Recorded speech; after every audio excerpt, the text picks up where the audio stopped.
sannan bayan nan an yi bincike an gano dukkan mace wanda take yawan samun matsala na cutar suda wanda yake alaka da typot, amma shi ya zama bata da ciki, ya zama bata shayarwa.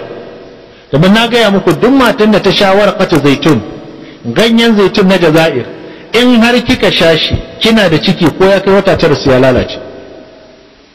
In kika sha shi kina da nono kuma sai an samu matsalar ruwan nono.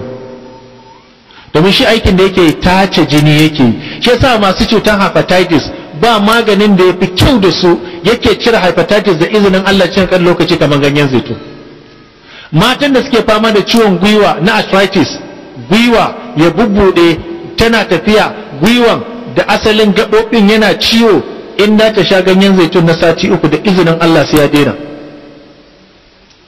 Kai matan da aka ce tana fama da matsala na ciwon mahaifa, in za ta samu ganyen zaitun ta tafasa shi tana shansa so 3 a wuni, ko qurhatul mu'addada, in ulcer yayi chronic a jikin mace, in za ta sha ganyen zaitun na sati 2 sai Allah ya warkar da ita.